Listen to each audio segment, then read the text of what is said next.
ఇక కేసీఆర్ ఇక రేవంత్కు చుక్కలే అసెంబ్లీకి వస్తున్న కేసీఆర్ ఫామ్ హౌస్లో బీఆర్ఎస్ ఎల్పీ మీటింగు, ఎమ్మెల్యేలు ఎమ్మెల్సీలతో కేసీఆర్ భేటీ, పలు అంశాలపై పార్టీ నేతలకు దిశానిర్దేశం, ఎమ్మెల్యేలతో కేసీఆర్ కీలక వ్యాఖ్యలు.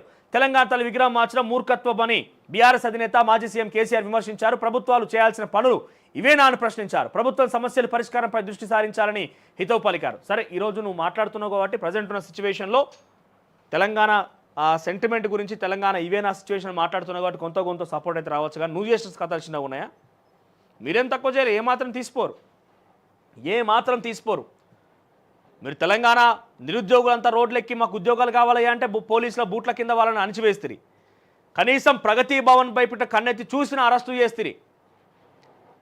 ఫామ్ హౌస్ అంటారు, ఫామ్ హౌస్ని ఫామ్ హౌస్ని రాజధాని చేసుకొని, మీరున్నటువంటి ఆ ఎర్రబెల్లిని రాజధాని చేసుకొని ఫామ్ హౌస్ని గర్భగుడి చేసుకొని మీరు అక్కడనే ఉంటే అక్కడనే బయటిది. సచివాలయానికి వచ్చిన రోజులు ఉన్నదా? ఎవరన్నా కలిసిన రోజులు ఉన్నాయా? ఏదైనా బాధ చెప్పుకుందామన్న రోజులు ఉన్నాయా? ఓ మంత్రిని కలవాలి, ఓ ఎమ్మెల్యేని కలవాలి, ఓ ఎమ్మెల్సీని కలవాలి. ఈరోజు వచ్చి మీరు సుధపూస మాట్లాడుతున్న తెలంగాణ సమాజం ఏమాత్రం కూడా మిమ్మల్ని ప్రేమించదు.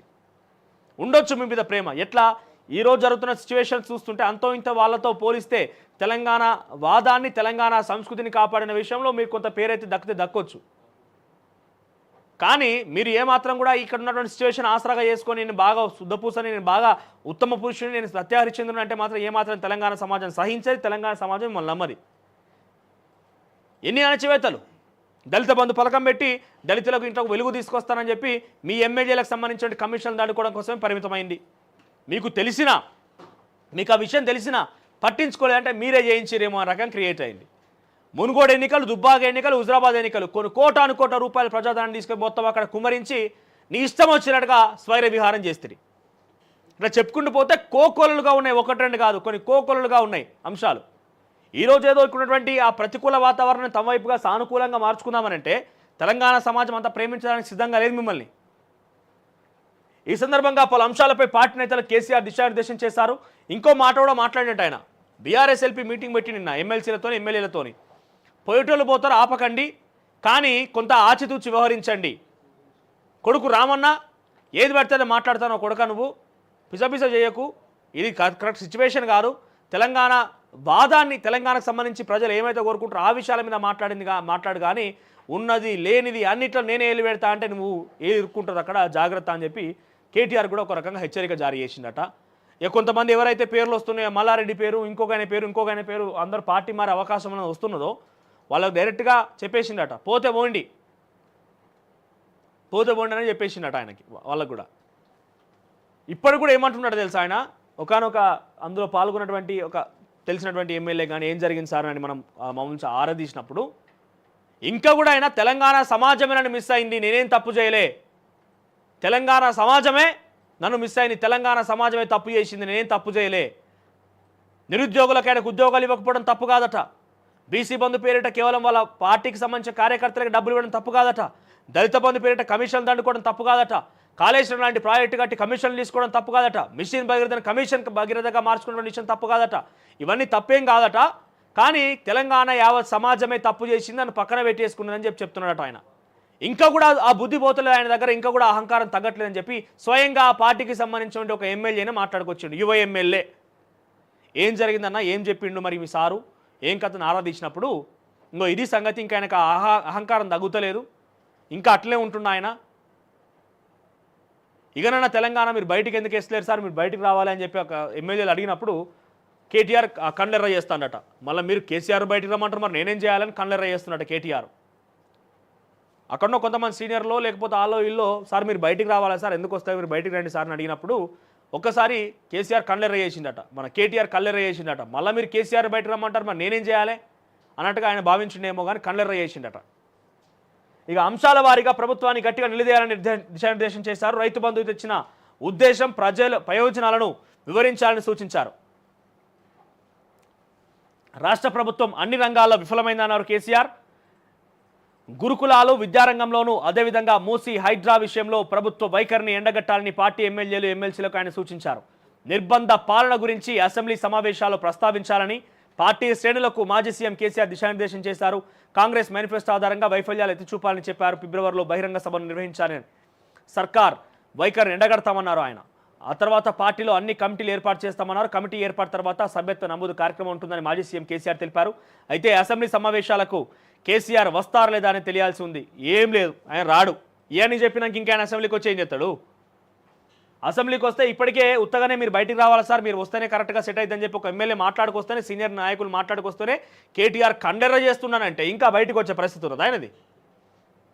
ఎప్పుడో ఒకప్పటికి ఇట్లా బయటకు వచ్చి చెయ్యి ఉప్పని చెప్పుడు తప్ప ఆయనకి ఏం లేదు, ఇక లాక్ చేసేసి అయిపోయింది.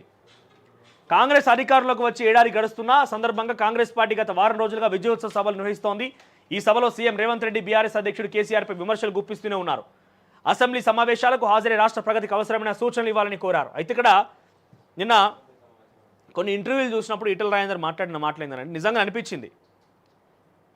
ఈయనేం చేస్తున్నాడు? కేసీఆర్ గతంలో చేసింది ఏంటిది? కుటుంబ పాలన ఒకటి చేసిండు. ఫస్ట్ ఎవరు వచ్చినా వాళ్ళ నోళ్ళు నొక్కేయడం ఒకటి చేసిండు. తర్వాత నాకే అన్ని తెలుసు అని ఒక అహంభావం ప్రదర్శించిండు. ఎవరిని కలవకపోయేది, ఒక కోటరీ ఏర్పాటు చేసుకొని కోటరీ చుట్టే ప్రతి విషయం నడిచేది. ఇప్పుడు రేవంత్ రెడ్డి చూస్తే కూడా అదే ఉన్నది. ఎవరిని మాట్లాడినిస్తున్నాడంటే మాట్లాడినిస్తున్నాడు, కానీ అనుకున్న స్థాయిలో ఆయన మాటలు వింటే కదా, అప్పుడు కదా మనం గతంలో కూడా మాట్లాడేవారు మాట్లాడారు, ఎక్కువగా మాట్లాడి అణచివేసిండు. ఇప్పుడు కూడా మాట్లాడేవారు మాట్లాడుతున్నారు, ఎక్కువగా మాట్లాడి అణచివేయడం సేమ్ ఉన్నది. కుటుంబ పాలన విషయానికి వస్తే వాళ్ళ కుటుంబంలో ఎవరికి పదవులు లేవన్నట్టు, కానీ అదే స్థాయిలో వాళ్ళ యొక్క సిచ్యువేషన్ అంటగా రోజుకో వార్తా కథనం, రోజుకో చోట సంఘటనలు జరుగుతూనే ఉన్నాయి. ఇక అంతా నేనే అన్నీ నాకే తెలుసు అనే విధానం కేసీఆర్కి ఏ రకంగా అయితే ఉన్నదో అంతకు మించి రేవంత్ రెడ్డికి ఉన్నది అనేది బహిరంగంగానే ఆయన చూపిస్తున్నాడు. ఏమని? నాకు అంతా తెలుసు, మీరు ఎవరైనా చెప్పాల్సిన పని లేదన్నట్టుగా ఓ సీనియర్ మంత్రుల మాట వినే పరిస్థితి లేదు. తెలంగాణ సమాజం ఏం కోరుకుంటుందో అడిగే పరిస్థితి లేదు. చుట్టూ ఓ కోటరీ.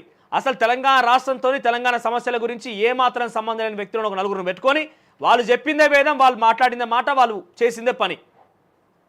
సో ఏమాత్రం తీసిపోవడం లేదు. ఇకనైనా మేల్కోలుకపోతే ఏడాది పూర్తయింది కాబట్టి ఇవన్నీ మేము మాట్లాడుతున్నామంటే ఎవడైనా పక్క నుండి భజన చేస్తాడు కాదు, సలహాలు సూచనలు ఇవ్వడం, వ్యతిరేకించని వాదన కనుక తీసుకుంటే డెఫినెట్గా మెరుగుపడే అవకాశం ఉంటుంది.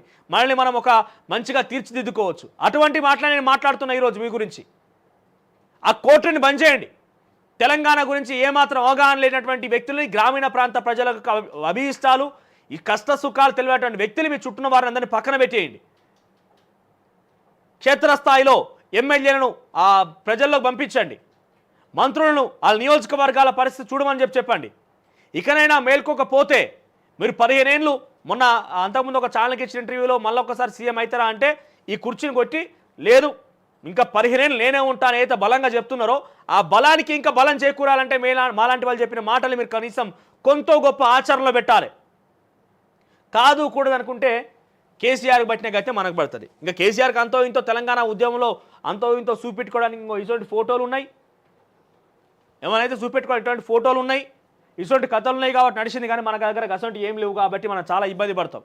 ఒకసారి మనం ఆ గద్దె నుంచి పక్కన పెట్టినామంటే మన ఎవరు పట్టించుకుంటూ ఉండడు. కనీసం జాగ్రత్తగా ఆచితూచి ఏడాది కాలం పూర్తయింది కాబట్టి ఇకనన్నా తెలంగాణ సమాజం ఏం కోరుకుంటున్నది, తెలంగాణ ప్రజానికం ఏం కోరుకుంటున్న విషయాలు నేను ఎప్పటికప్పుడు మేము మీకు చేరవేస్తున్నాం కాబట్టి ఆ విషయాల మీద దృష్టి సారించండి. ఇప్పుడు విగ్రహం అని చెప్పినట్టుగా వీళ్ళు ఏదో రాజకీయాలు విజయోత్సవాలు చేస్తున్నారు. ఈ విజయోత్సవాల కోసం కోటాను రూపాయలు ఖర్చు పెట్టారు కదా. ఈ ఖర్చు పెట్టే దాంట్లో ఏ ప్రజానికం అన్నా నువ్వు విజయోత్సవాలు ఎందుకు చేస్తలేవు అని క్వశ్చన్ చేసిందా? ఏ సమాజం అన్నా నువ్వు ఎందుకు విజయోత్సవాలు చేయవు అని అడిగిందా? ఎవరైనా రోడ్డెక్కిరా నువ్వు సంబరాలు చేయమని? ఎవరైనా ధర్నా చేసిరా సంబరాలు చేయమని? నువ్వు ఈ ఖర్చు పైసలే ఈ డబ్బులే తీసుకుపోయి రైతు బంధు పథకం వేసినా, మిగిలినటువంటి ఆ రైతు రుణమాఫీ ఏదైతే కొన్ని సర్వేలు ఇంకా పిచ్చి మాటలు మాట్లాడే పక్కన పెట్టిర్రో ఆ పిచ్చి మాటల నుంచి బయటపడి ఆ సర్వే నిజంగానే చేసి క్షేత్రస్థాయిలో మంత్రులను ఎమ్మెల్యేలను పంపించి ఆ వివరాలు తీసుకొని వాళ్ళకి సంబంధించి డబ్బులు విడుదల చేసినా, ఇంకేదైనా శ్రేయస్సు కోసం ఖర్చు చేసినా, ఓ పెన్షన్ పెంపొందించినా, క్షేత్రస్థాయిలో ప్రతి ప్రభుత్వ పాఠశాల ఇన్ఫ్రాస్ట్రక్చర్ డెవలప్మెంట్ కోసం ఒక లక్ష రూపాయలు 2 లక్షల రూపాయలు ఇస్తున్నామని చెప్పి ప్రకటించేసినా ఎంత కీర్తి వచ్చేది, ఎంత రేవంత్ రెడ్డి శభాష్ అనేటోళ్ళు. ఈరోజు నేను మాట్లాడినా నేనే శభాష్ రేవంత్ రెడ్డి హ్యాట్స్ ఆఫ్ అని చెప్పేటోడిని. కానీ ఈరోజు ఏమైపోయింది? ఇంత ఏలెత్తి చూపాల్సిన పరిస్థితి వచ్చింది. సో ఇకనన్నా మీకు ఆ నిద్రలోంచి బయటకు వచ్చి, ఆ అహంభావంలోంచి బయటకు వచ్చి, ప్రభుత్వం వచ్చింది కదా ఇంకేం చేస్తారు, ఎవరేం చేస్తారులే, ఎవరేం మరి అది చేస్తారులే అని చెప్పి మీరు అనుకుంటే కనుక తప్పు పడ్డట్టే. ఏం రోజులు మా అయితే ఇంకో 4 ఏళ్ళు భరిస్తారు. గతంలో 10 ఏళ్ళు భరించి ఇంకో 4 ఏళ్ళు భరించలేరా? నువ్వు కాకపోతే ఇంకొకరు రాకపోతే ఇంకొకరు ఎవడో వస్తూనే ఉంటాడు కదా. నువ్వే శాశ్వతం ఏం కాదు కదా. సో ఆ అహం తగ్గించుకొని ఆ సిచ్యువేషన్ నుంచి బయటపడి ఇకనన్నా కొంత మా మాటల్ని మాలాంటి వాళ్ళ మాటల్ని కానీ తెలంగాణ సమాజం కోరుకునే విధానం మీకు చెప్తున్నప్పుడు వాటిని ఆచరణలో పెడితే కొద్దో గొప్ప ఇకనన్నా మీకు జవసత్వాలు ఉంటాయి. లేదంటే ఇప్పటికే వినాశనం అనే పేరు వచ్చింది మీ దగ్గర, వినాశనం అనే పేరు మీపై మచ్చ వచ్చింది, తెలంగాణ సంస్కృతి వినాశనం అనే మచ్చ వచ్చింది అన్నప్పుడే ఇక మీ పని దగ్గర పడ్డట్టే భావించాలి. ఇక కేసీఆర్ని ఏదో మేము పొగుడుతామని గారు, కేసీఆర్ మీకు తాత ఇంకా 10 ఏళ్ళు చూసిరు కదా, ఇప్పుడేదో ఆయన పక్క జరిగింది కాబట్టి దూరపు కొండలు నునుపు. మన ఇంట్లో ఉన్న వ్యక్తిని ఎవరు గమనించరు, మన ఇంట్లో దేవుని ఎవరు కొలవరు. పక్కన దూరం ఉన్నటువంటి దేవుని దగ్గరికి పోవాలనుకుంటారు, ఎక్కువగా అక్కడికి పోవాలి, దర్శించుకోవాలి, అక్కడ బాగా పుణ్యం వస్తుందని అనుకుంటారు. చూసారా, గట్లనే ఇప్పుడు రేవంత్ రెడ్డి ఇప్పుడు మన ఇంటోడు కాబట్టి, మన సీఎం కాబట్టి మన ఇంటోడు. కేసీఆర్ అనే వ్యక్తి లీడర్ ఆఫ్ అపోజిషన్ కాబట్టి, ఆయన ప్రభుత్వం లేడు కాబట్టి ఆయన దూరపు ఆయన. సో ఆయన మంచి చేస్తాడేమో అని ఆలోచన వాళ్ళు తెలంగాణ ప్రజలు క్రియేట్ అయ్యే అవకాశం ఉంటుంది. సో కానీ ఆయనకి అంతే, ఆడికి పోయినా ఇదే ఉంటుంది కథ.